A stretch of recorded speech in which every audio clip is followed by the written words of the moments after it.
Today presents Strike Battleship Argent, Book 1 in the Starships at War series, by Shane Lachlan Black. Copyright 2016. Hey, science fiction and fantasy fans, Shane Lachlan Black here, reminding you that all of my serialized fiction and all of my serialized audiobooks are available on my site, brought to you ad-free by the Action Faction. We're also supporting literacy. Every time we hit a milestone, we send another book to a school. Plus, you can get your own call sign and get producer credit in videos just like this one when you sponsor us. All ahead, battle speed. He's going to tell me why Admiral Hughes is involved in all this, and he's going to tell me what's aboard the Dunkerque before the launch. I admire your confidence, Captain, but he's not talking. He doesn't know we're about to take over his precious ship, Doctor, Hunter said as he stalked towards the brig. In fact, for all he knows, we already took it. Notify Flight 3. I want 2 Wildcats and a T-Hawk prepped for launch, and I want 10 of the nastiest from Dog Block armored, powered, locked, and loaded in 15 minutes. Acknowledged. Doverly watched as Hunter descended the ladder to Deck 8. Chapter 32. Another impact shook the records lab. Sparks showered and the backlit consoles flickered dangerously again. Commander Huggins ducked away as flashes of weapons fire strobed in the corridor outside. He was cradling a broken arm and holding an exhausted blaster pistol in his other hand. 8 hostiles, maybe 10. Jace Hunter worked madly to stabilize the Constellation Signals analyst.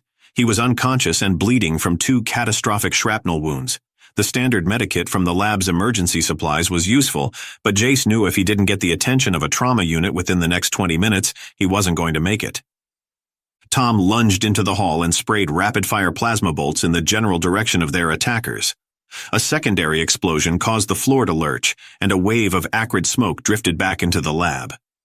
The Fury's XO took the opportunity to drag one of the unconscious Marine guards back into the lab to safety.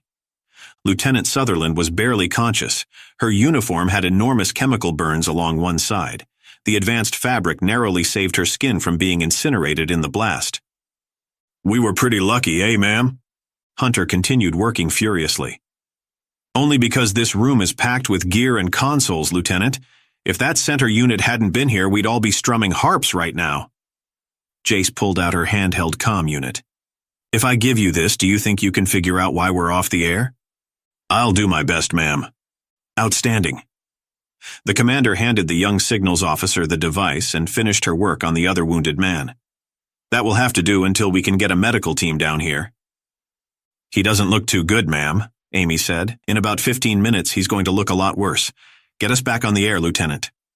Jace slapped the woman's good shoulder to encourage her. "Aye."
Hunter moved quickly across the lab and retrieved the TK-40 rifle from the unconscious corporal she had threatened earlier.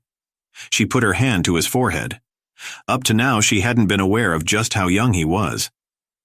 She paused for a moment to think a good thought, and then she performed a quick field evaluation of his weapon. It was in perfect working order with a full charge. Now we can hit back, she thought. She joined her XO at the door.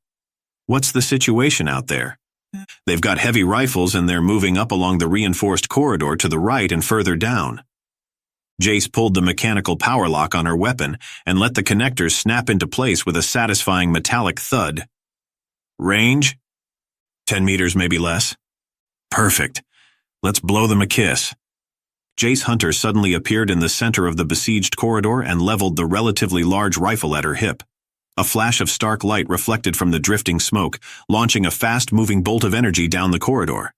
A half-second later, Hunter detonated it with another shot, and a savage explosion twisted and battered the bulkheads up and down the passageway. Two shadowy forms slipped across the passage, drawing a barrage of rifle fire from Hunter. At least one of the attackers fired back, but the shots were wide and impacted against the ceiling. Jace pumped lance after blinding lance of white-hot energy into the floor and walls, causing debris to eject, splinter, and scatter all over the corridor. Another figure appeared and hesitated in the open. In a split second, Hunter realized the attacker was readying another grenade. She fired another bolt down the hall just as a second attacker broke from cover. The detonation filled the hallway with fire. There was a scream, followed by a burst of weapons energy. A deafening, vicious second explosion from the dropped grenade ripped a hole in the station's internal atmosphere. One of the attackers ran headlong from the conflagration, his entire body in flames. Jace ducked to one side as more weapons fire followed shouts and the sound of falling machinery. In the ensuing confusion, Hunter managed to hit two more of the attackers with bursts of lethal plasma energy. The safety systems had long since been out of commission, so every shot that missed blew another cloud of hot, razor-sharp debris off the walls and ceilings. Hunter fired another extended burst, causing several more violent explosions, and then ducked back into the records lab. "Having fun?" Huggins asked. "Always preferred a stand-up fight," Hunter exhaled, holding the rifle muzzle straight up as regulations required. "Sutherland, tell me a happy story." "We're being jammed. We don't have the power to punch through the local distortion field with this equipment." "Fine," Hunter sighed. She pulled a second handheld comm unit out and tapped configuration codes into it. "Let's see them jam this." "What is that for? You've got two of those things?" "Yep. This one is a VLF ultra-wideband transmitter. Takes several seconds to send a data packet, but unless you've got a matter/antimatter reactor powering your jamming equipment, you've got no chance of modulating the signal." "Who are you calling?" "The world's smallest invasion force." Not far away, Commander Hunter's mini-bots were still in formation, headed up a well-lit but empty corridor towards the research side of the station. A little red heart-shaped indicator light on Echo's forward-facing chassis snapped on. "It's AC! It's AC!" she shouted. "She says she's in trouble and she needs help." "Let me at him," Rebel growled. He revved his drivetrain but only managed to spin his tracks. "You have to wait until you're on the ground, Rebel," Butterfly said, in a bigger kid-reminding little kid tone of voice. She carefully maneuvered along her flight path. "Brothers and sisters," Wave began. "As we prepare to take the field of battle, let us all remember, though we be awesome individuals, we are also one, and as one, we will prevail." "You know it," Lunar added. "Don't be scared, Butterfly. I'll protect you," Echo shouted. "I'll be okay."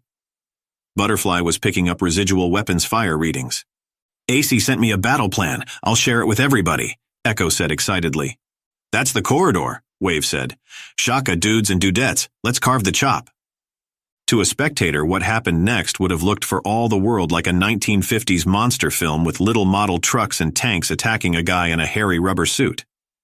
Butterfly performed a textbook assault airlift maneuver, descending at maximum safe speed and placing Rebel in the center of the corridor. She detached and reeled in her magnetic harness as she pitched forward, using her main rotors to accelerate up the battlefield. Rebel's powerful quad drives kicked in, and the chunky little tank rolled towards the action, climbing over small pieces of debris effortlessly. Wave pulled up along Rebel's right flank and collapsed his bay ramp. Echo's light bars began rotating red emergency lights as she backed down the ramp to the corridor floor.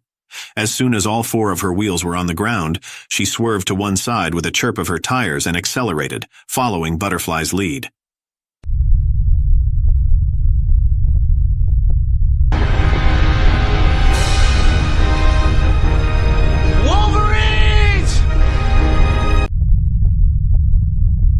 rest of the story is only one keyword away. Visit jumpline.click in your browser. New keywords are activated every day. Get access to our entire catalog of science fiction, fantasy, and gamelit.